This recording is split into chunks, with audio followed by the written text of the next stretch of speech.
बिस्मिल्लाहिर्रहमानिर्रहीम। अस्सलाम वालेकुम ladies and gentleman, very fresh morning from मोहब्बत वैली। जैक निकलॉस कहते हैं कि आपकी गोल्फ की शॉट कितनी अच्छी है डिपेंड करेगा 80% कि आपकी ग्रिप कितनी अच्छी है और how you are standing over the ball. क्या आपको पता है कि same is true with the learning from other person as well.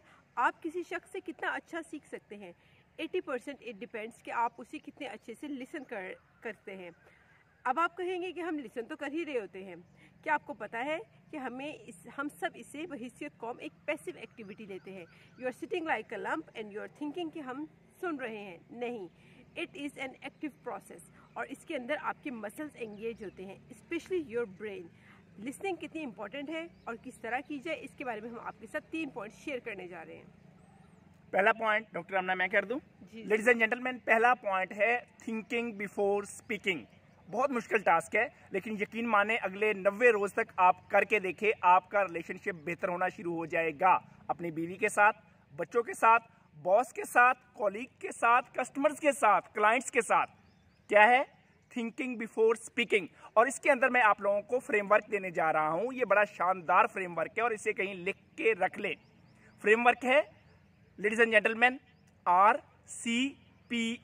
Are से मुराद ये है रिपीट करें। कोई भी बात आपकी बीवी कर रही है, आप कहीं स्टेज पे खड़े हुए हैं और वहां पे ऑडियंस में से कोई बंदा कर रहा है, आप क्वेश्चन को रिपीट करें। रिपीट करने से ये होगा कि आपको अगला जो फ्रेमवर्क का हिस्सा है C, उस पर चले जाएंगे, यानी क्लैरिफिकेशन हो जाएगी कि वो बंदा या वो बंदी जिसने मुझसे बात की है क्या एग्जैक्टली यही बात है। और उसके बाद लेडीज एंड जेंटलमैन, इस फ्रेमवर्क का अगला हिस्सा है P, यानी पॉज, वक्फा ले।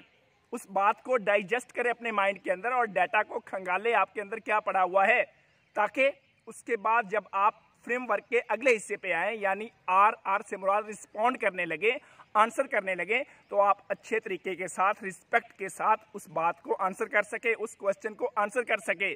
दूसरा पॉइंट डॉक्टर आमना बताएंगी। जब भी आप किसी से बात करें, आप कोशिश करें, ये एटीट्यूड डेवलप करें कि आप उसकी रिस्पेक्ट करें। Now you will be imagining कि ये बहुत आसान टास्क है। नो, इस प्रोसेस के अंदर भी बहुत से अनफेमिलियर मसल्स आपके यूज़ होते हैं। क्या आपने कभी नोट किया, आप घर में बैठे हुए हो और आप टीवी देख रहे हो, आपके कोई सिग्निफिकेंट वन आपके पास आए और आपसे कोई बात करे, और या फिर आप न्यूज़पेपर पढ़ रहे थे या पेपर शफल कर रहे थे, कोई भी एक्टिविटी कर रहे थे, थोड़ी देर बाद वो तंग आके आपको ये कहना शुरू हो जाए कि तुम मेरी बात नहीं सुन रहे हो, और आप उसे रिस्पॉन्स करते हैं बड़ा कामली। अब सारी बात दोहरा देते हैं कि नहीं, मैं तो तुम्हारी सारी बात सुन रहा था। आप शो करते हैं कि I am a very multitasker, और आप उसकी तरफ देखते हैं कि जैसे आपको शाबाश दी जाए, आपने कोई बहुत बड़ा कारनामा अंजाम दे दिया। आप कुछ और भी कर रहे थे, आप सुन भी रहे थे। आपको क्या लगता है नेक्स्ट पर्सन आपके बारे में क्या सोच रही होगी? क्या वो आपसे इम्प्रेस हो गई है? क्या आपकी रिस्पेक्ट में इजाफा हो गया है? No, she will be thinking कि पहले तो मुझे लगा कि तुम सुन नहीं रहे हो, लेकिन अब मुझे पता चला it's really a deep issue, you are a complete jerk. Bill Clinton के बारे में कहा जाता है, even he was the head of the state, उसके साथ जब भी कोई शख्स मिलने आता था, वो उसके इतने अच्छे तरीके से उससे बात करते थे। उनकी आईज, उसकी पूरी बॉडी लैंग्वेज इतनी अगले बंदे के साथ कम्युनिकेटिव होती थी कि रूम के अंदर जो भी बंदा उससे मिलता था, हर बंदा यही कंसिडर करता था कि Bill Clinton likes me the most. आपको क्या लगता है ये आसान है? Then you can try it today with the 500 people. 500 लोगों से बात कीजिए और उसके साथ, सबके साथ रिस्पेक्ट के साथ और डीप लिसनिंग से सुनिए, आपको पता लग जाएगा it is a very sweating activity. Ladies and gentleman, listening का जो तीसरा पॉइंट है वो ये है, जब भी आप किसी को सुन रहे हों, किसी की बात सुन रहे हों, अपने आप को बोलें, ask your self, is it worth it. इसके बारे में मैं आपको एक कहानी सुनाने जा रहा हूं, जो कि पुरानी कहानी चलती आ रही है काफ़ी अरसे से।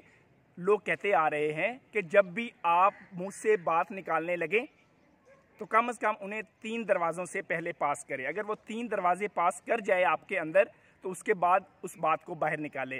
पहला दरवाज़ा क्या? जो मैं क्वेश्चन का आंसर करने जा रहा हूँ, जो मैं बात बताने जा रहा हूँ, जो इस वक्त सिचुएशन बन चुकी है, उसके अंदर मैं बोलने जा रहा हूँ, अपने मुंह को खोलने जा रहा हूँ। तो पहला दरवाज़ा ये लेडीज एंड जेंटलमैन, क्या जो बात मैं करने जा रहा हूँ ये सच्ची है, सच है? अगर वह है तो वो दरवाज़ा ओपन कर दे, बात को बाहर आनेंगे, और अगले दरवाजे पे रोक ले और वहाँ पे जाके दोबारा फिर अपने आप से सवाल करें, क्या ये बात इस वक्त, इस सिचुएशन के अंदर ज़रूरी है निकालनी? अगर तो ज़रूरी है तो अगला दरवाज़ा भी खोल दे।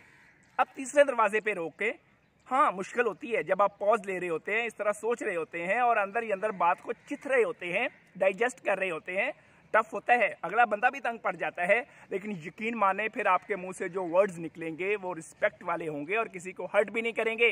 तो तीसरा दरवाज़ा, अगर वो बात सच्ची भी है, वो इस वक्त ज़रूरी भी है, लेकिन मैं जब मुंह खोलने जा रहा हूँ कि आप मेरे वर्ड्स, मेरे अल्फाज इतने अच्छे हैं, इतने पोलाइट हैं कि वो अगले को हर्ट तो नहीं करेंगे। अगर तो आप पोलाइट वर्ड्स का इंतखाब कर चुके हैं, बात सच्ची भी है और ज़रूरी भी है, तो फिर अगला दरवाज़ा भी खोल दें। फिर आपके मुंह से जो बात निकलेगी वो कम अज़ कम अगले को हर्ट नहीं करेगी, डिस्ट्रैक्ट नहीं करेगी। और जैसे डॉक्टर आमना ने कहा, अगले जब भी आप किसी से मुलाकात करने जा रहे हैं 500 बंदों के साथ, ये तीनों पॉइंट्स, सब्र चाहिए, एक मसल है, जैसे हम जिम में जाते हैं और मसल अपना फिट करते हैं, ये बनना शुरू हो जाएगा तो यकीन माने आपके रिलेशनशिप के अंदर बहुत ज़्यादा तब्दीलियाँ आना शुरू हो जाएंगी, बेहतरी आना शुरू हो जाएगी। ठीक है डॉक्टर आमना, थैंक यू।